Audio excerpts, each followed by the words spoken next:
Hey everyone, it's Yash Chithre with the Turn on Engagement podcast.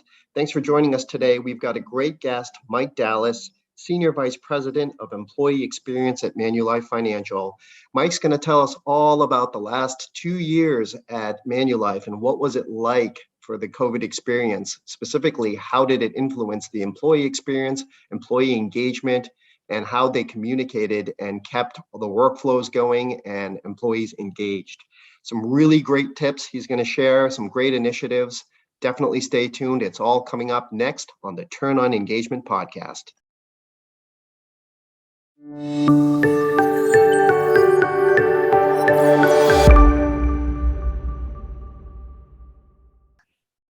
Hey everyone, welcome to the Turn on Engagement podcast. This is Yash Chithre, and I'm super excited to have a very special guest with me today. I've got Mike Dallas, who is the Senior Vice President of Employee Experience at Manulife Financial with me today. And Mike is going to talk to us all about what happened over the past, almost 2 years now. Hard to believe it's coming up on 2 years. 2 years since, the world turned upside down and COVID-19 started. And you can imagine a company as big as Manulife Financial with several diversified operating units in North America, Asia, all over, how they reacted, what they had to do, what they had to put into place, and how has that succeeded, and what does that look like today and in the future. So, Mike, thanks for joining us. Gosh, great to be here. Really looking forward to it. Great. So take me back. What was it like in the early days of COVID-19 last year at Manulife? How did it start, and what was that initial reaction like?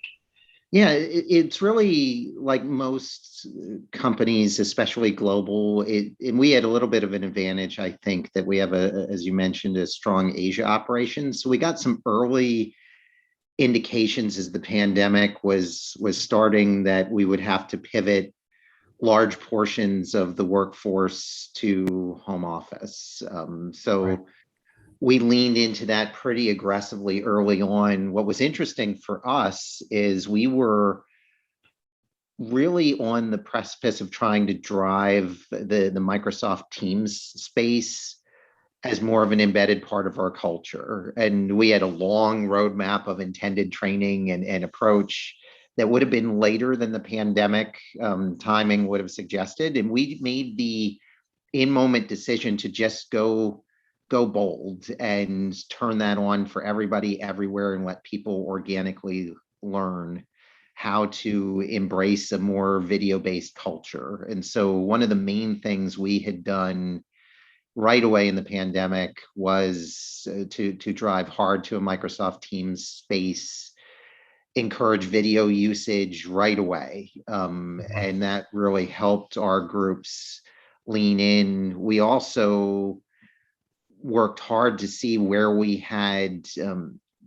inventory of PCs, monitors for people who needed them. That was a bone of contention in the beginning, but we really pivoted hard to home office and embracing the new tech as a first stop to get people working and just stabilized.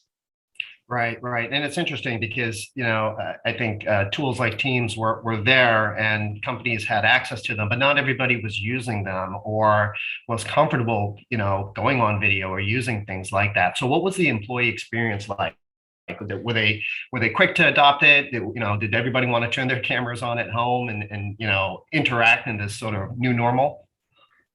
It was interesting for us that we really wanted to lead from the top and make that a shared experience. So we did press hard in the beginning for leaders to set that norm, that cameras on regardless, and embraced people having pets and children and other things in the background and show the humanity. That's one of our core values. And so I think it really stood well for us and raised engagement, the experience of being in this uncertain time together and having the leaders show more humanity and vulnerability because they were experiencing it as well. So from a corporate culture, for us in that stood throughout the pandemic, and it's embedded in elements we're intending to drive as we mix the office space more into our go forward. It's okay to be yourself at work, and less shielded types of environments, so that we went directly towards that, and the change curve was very small. Most people resisted video in the pockets of Teams use we were using before the pandemic. So it really Mhm. took that leadership showing up that way and making that the cultural norm. Another good byproduct we've had of that, and we've gotten great feedback, is people have really appreciated that it took some of the hierarchy out of meetings, that everybody Mm. lands in a video way the same versus the normal seat at the table or order of who gets to speak. So having the video on was important. We also use some of the hands up feature and other normative behaviors. So whether you're a Zoom or a Teams or other, the video was important for us to kind of level the playing field for everybody. That's great. And I love that you guys engineered it from the leadership. It was a top-down thing, because I think leading by example obviously is not only very important, but to your point, shows authenticity, right? The dog coming in behind barking, maybe a Exactly. screaming kid because, kids were all remote from school and things last year.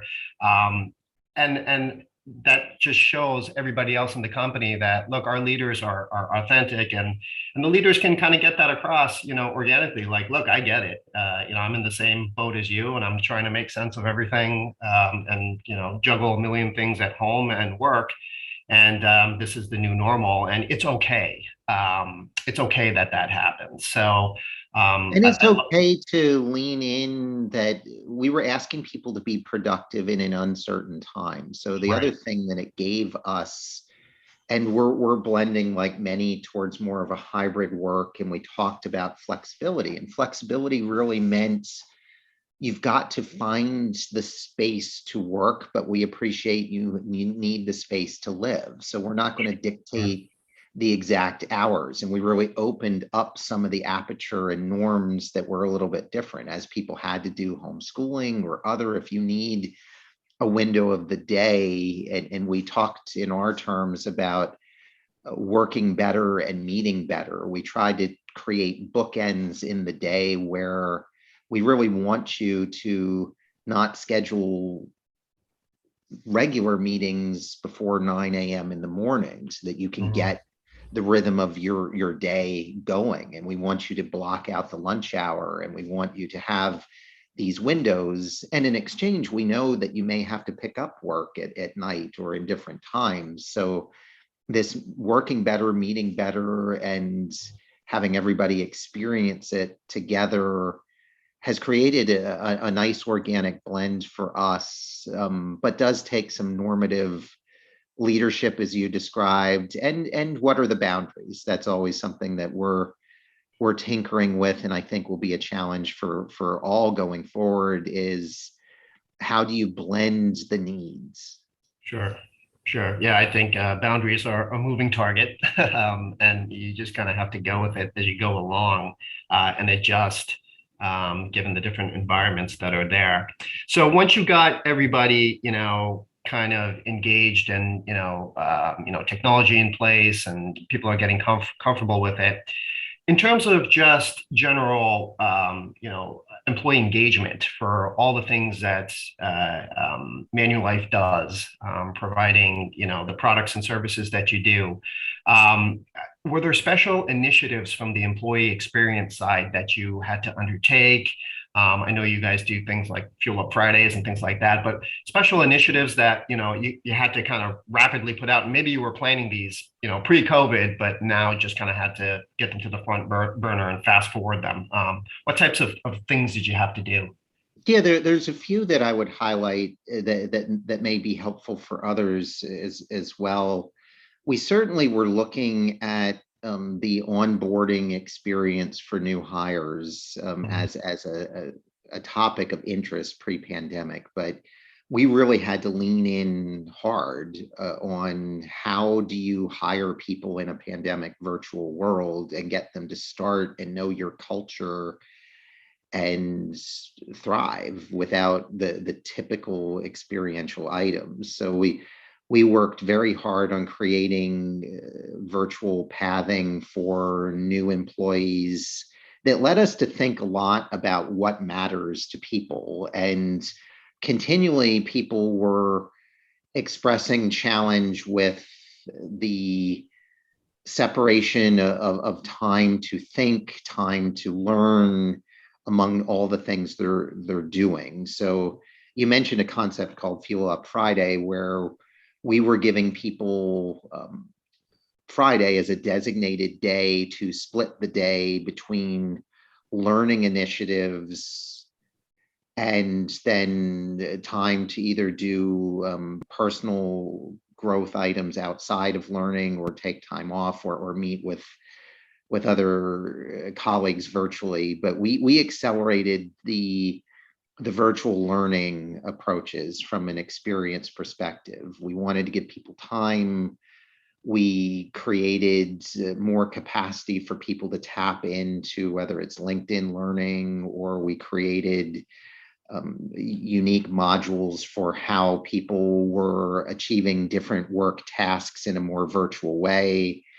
We worked hard leveraging some of the onboarding approaches we were taking to create more communities. So if you think of diversity, equity, and inclusion and employee resource groups, how do those thrive in a virtual way when a lot of that work historically was driven with people connecting in the office? So a lot of our experience efforts were driven under this header of pursuit learning and creating pathways for people to engage more virtually. And we accelerated a lot, both from creating time for Mhm. people to do those things, which scheduling, and we talked briefly about boundaries, making it okay for people to plan in their day to do learning activities, and then certainly content that people were craving. And it ranged as in the beginning of the pandemic from just virtual experiences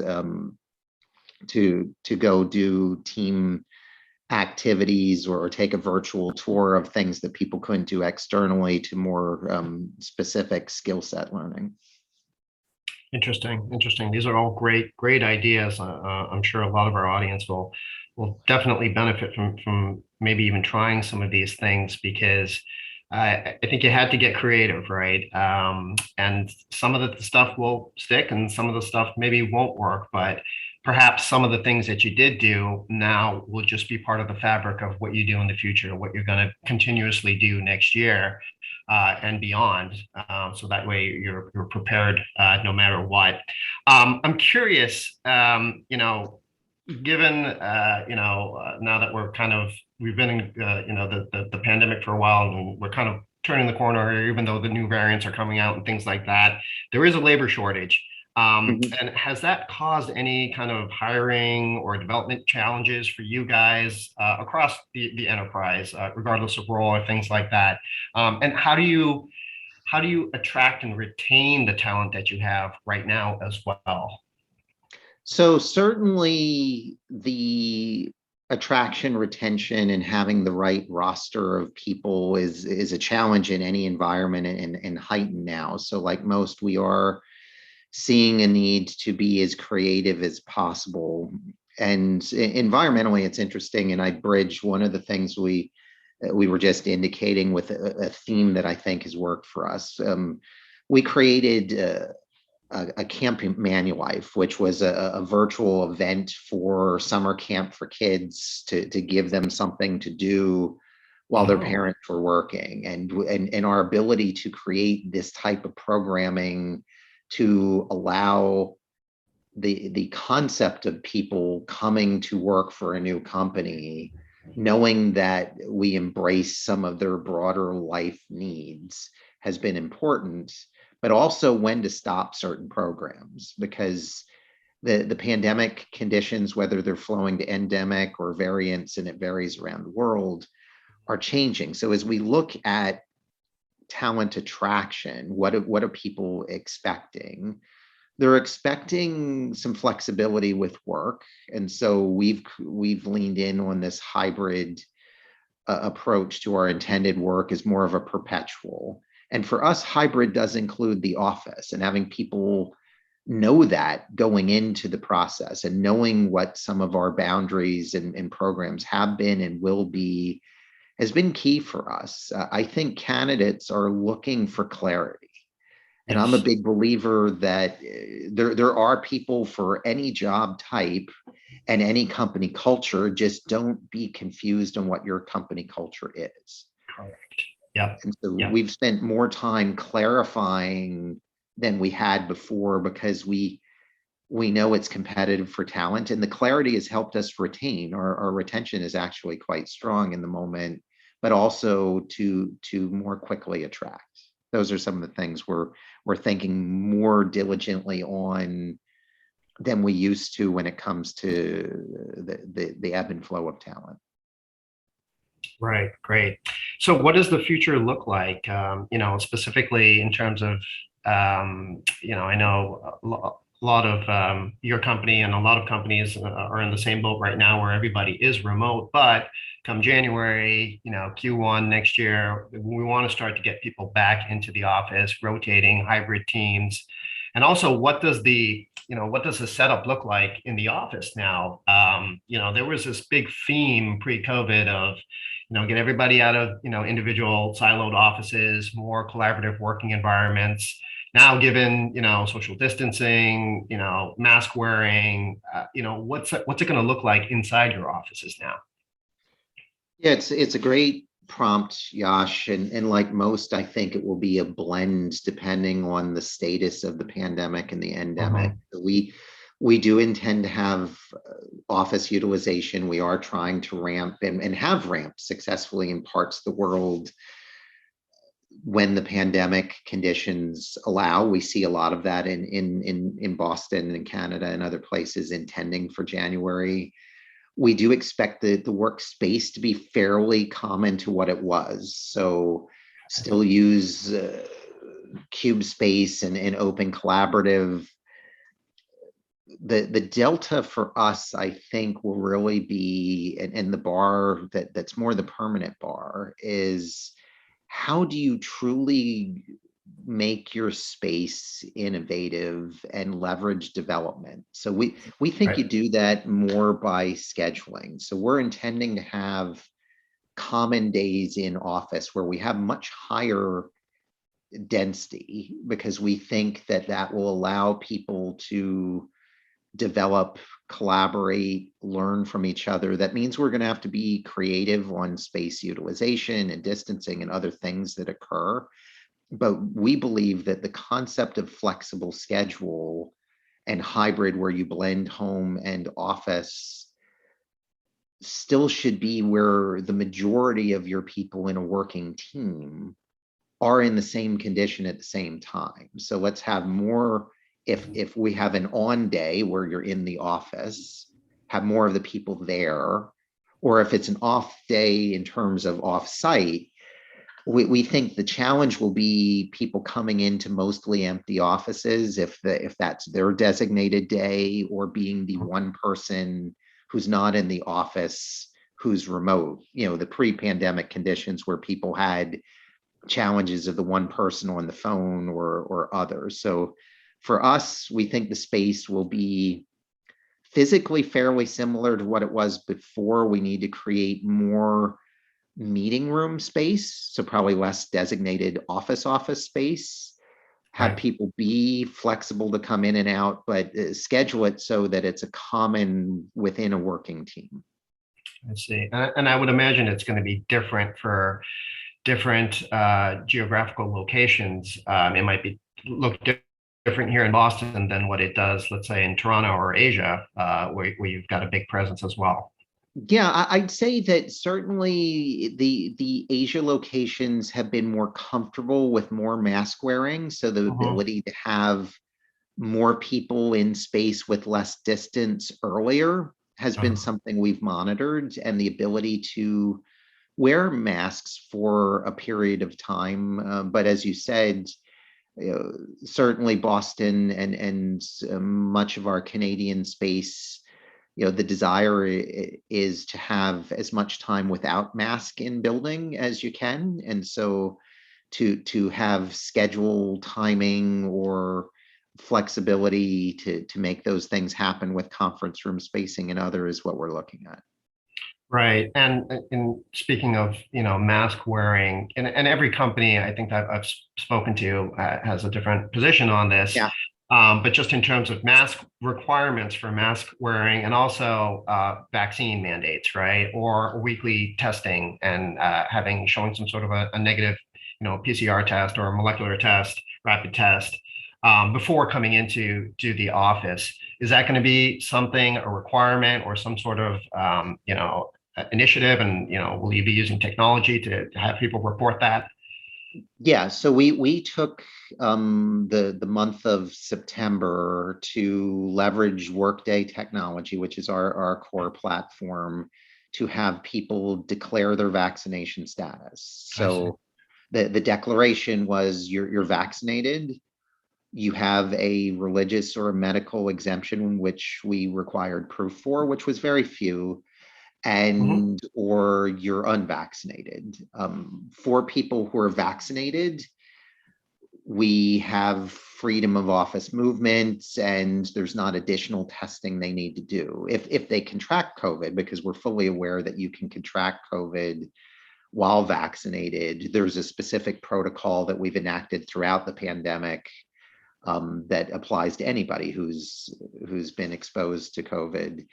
But for the unvaccinated, we track that as well. They're fully welcome into our offices. There's a mask requirement that's in addition to what an unvaccinated person has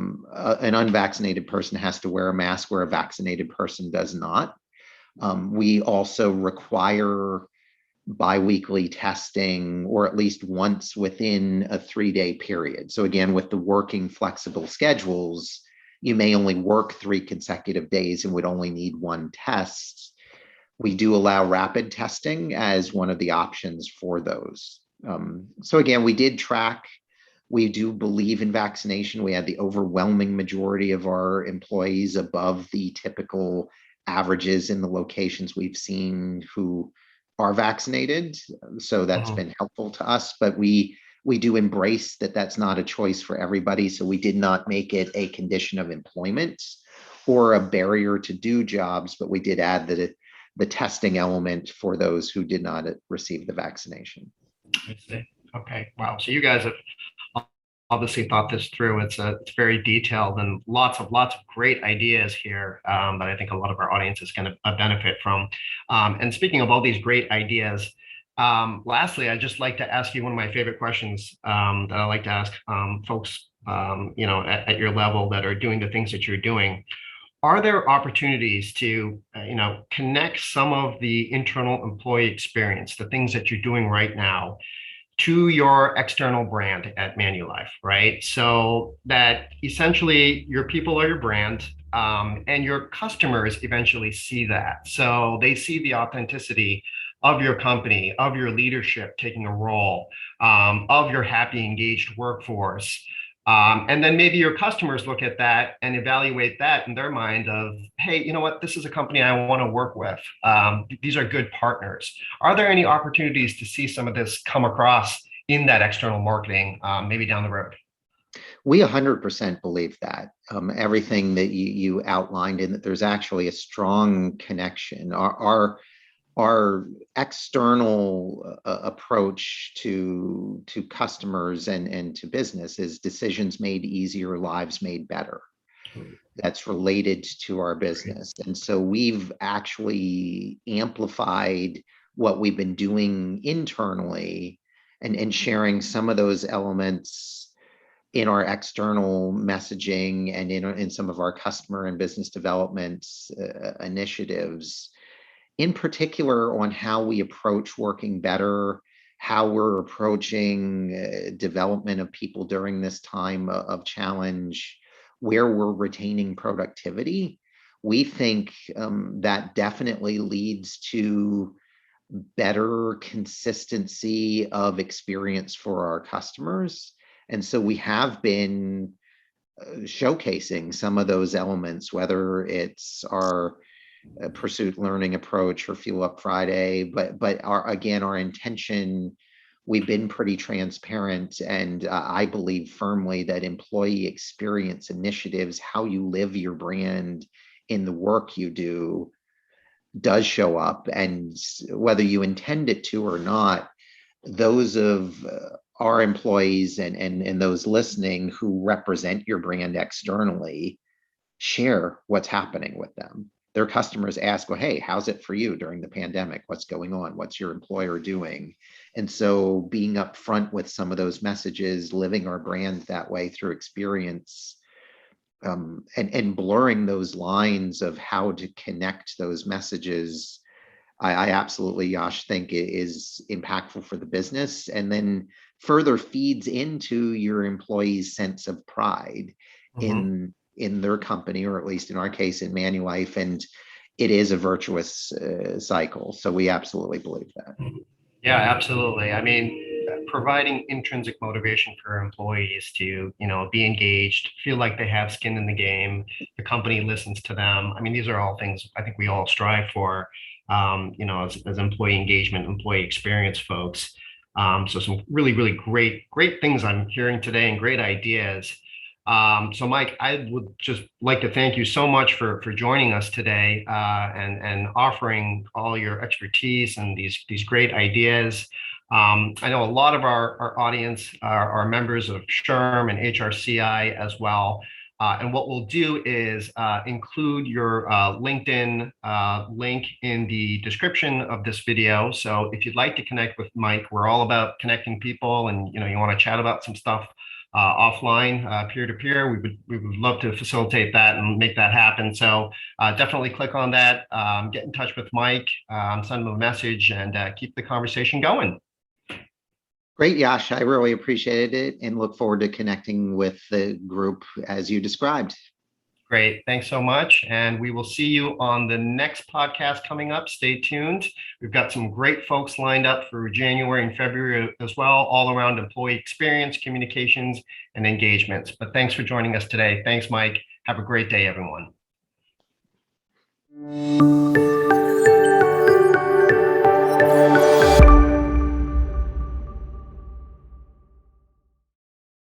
Get your free vaccination tracking app powered by HubEngage.